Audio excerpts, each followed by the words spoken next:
de Moçambique. Temos o representante da Associação Moçambicana de Bancos, Miguel Ângelo Almeida. Também agradecemos a presença aqui nas instalações da televisão de Moçambique. E temos o diretor de acordo com a nota que estamos a citar, a disponibilidade de controlos adicionais específicos para a prevenção de branqueamento de capitais e financiamento de terrorismo permite avaliar qualitativamente as vulnerabilidades do setor. Qual tem sido ou qual vai ser o papel da Banco, tanto que é a associação, para a inversão do atual cenário marcado pelo nível de ameaça alto? Muito boa noite. Os bancos comerciais, o dever principal é de cumprir com as normas e regulamentos. Houve agora uma alteração à lei de branqueamento de capitais e financiamento do terrorismo e há novas diretrizes do Banco de Moçambique que devem ser seguidas e estamos à espera ainda de um novo regulamento sobre o mesmo assunto. Não é? E o dever principal dos bancos comerciais é de cumprir com essas normas. Os nossos problemas são conhecidos, as multas e sanções e incumprimentos dos bancos comerciais são públicos, são bem conhecidos. O que esta avaliação do GAFI traz são aqueles problemas que nos estavam expostos nesse sentido. Então, para combatermos o branqueamento de capitais, temos que ter uma iniciativa sistémica. Não basta só o setor privado ou os bancos comerciais cooperarem. Todos os intervenientes devem cooperar. Tem que haver aqui uma concertação de esforços por todas as partes relacionadas. Então, queremos dizer que é muito fácil controlar os bancos comerciais, mas a questão sempre permanece é quem regula o regulador, não é? Então, nesse aspecto, há vários aspectos previstos na lei e que a gente espera que todos os intervenientes, a PGR, o GIFIN, cumpram também na íntegra com os seus deveres. E acho que em conjunto conseguimos lutar contra essas deficiências. Não é? Aproximarmos mais ao GIFIN, à PGR, trocas de experiências, formações, etc., para em conjunto, não somente os bancos comerciais isoladamente ter o ônus de combate ao branqueamento de capitais.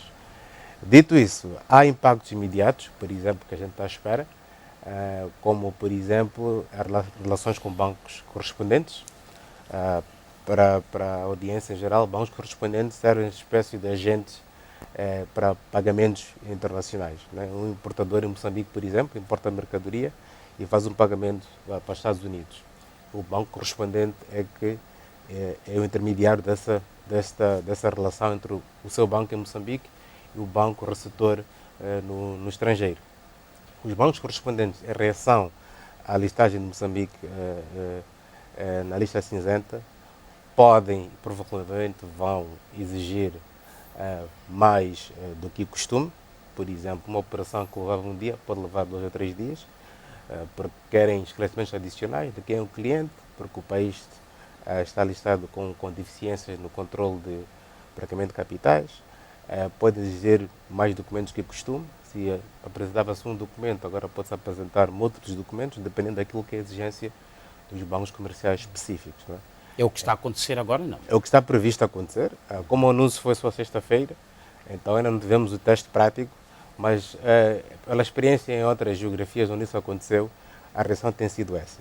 As coisas não param necessariamente, mas há mais escrutínio sobre aquilo que são as operações transferência entre Moçambique e os outros países. Não é? Então, nós vamos tentar o máximo possível facilitar a vida do cliente, sendo proativos e explicar as consequências e de onde é que vêm esses pedidos, porque é que vem essa exigência adicional de esclarecimento das operações, principalmente quando se envolve montantes avultados, etc.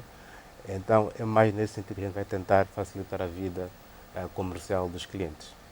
E vamos continuar sempre a cooperar com as autoridades reguladoras, no sentido de cumprir com as novas leis e sempre seguir as recomendações que nos são dadas.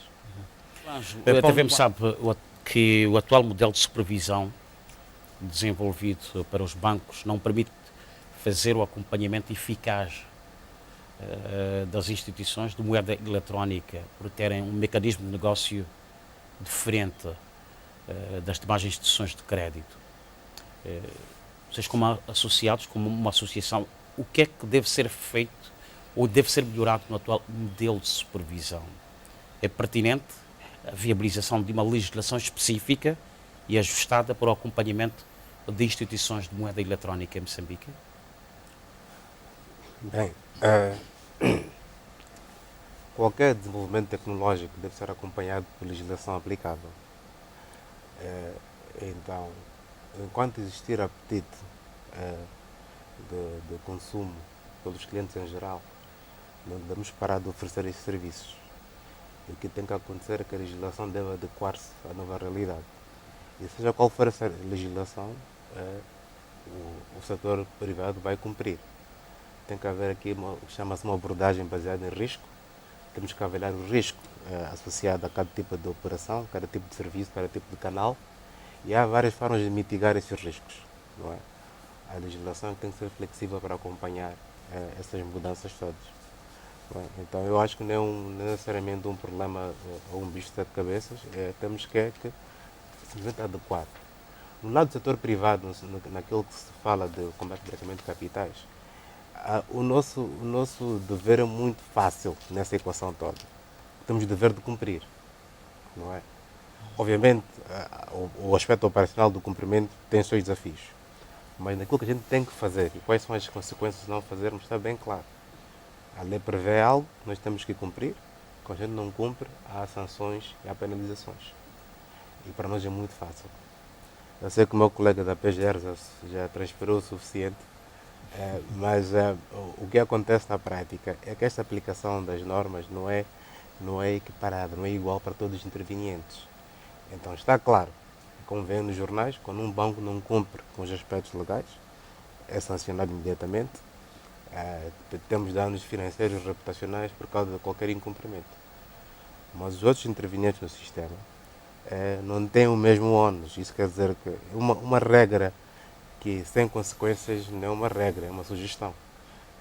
Então temos vários casos. Eu vou dar um exemplo simples, que a lei prevê o dever, os bancos têm o dever de abster-se de operações que acham que ativamente podem ser relacionadas com branqueamento de capitais e gostariam de impedir naquele momento. A lei prevê um prazo dentro do qual a PGR deve regir para auxiliar os bancos do que devem fazer naquele momento. Estes prazos nunca são cumpridos. A defesa da PGR não precisa também de uma ordem judicial para efetuar este tipo de reação. E a consequência é que esse aspecto da lei não é cumprido. E como esse cenário há vários. Então, o que o setor privado, neste caso os bancos comerciais, precisam de ver era uma aplicação igual desses instrumentos legais. E só assim que, de facto, a gente consegue sair desta lista cinzenta. Enquanto for isolado, em que há consequências sérias para um grupo e não há para outros, vamos estar sempre a dar voltas nesta situação. Algum comentário? Nós iremos continuar com o nosso dever de cumprir com as normas, apoiar o setor público naquilo que é o cumprimento das normas. Falamos que a função seja mais pedagógica do que penosa, porque temos muito crescimento por fazer como país e acho que juntos chegaremos lá e conseguiremos sair desta lista cinzenta. Como disse o meu ilustre colega, não beneficia ninguém estar na lista cinzenta, nem o setor público nem o privado. Obrigado. Paulo?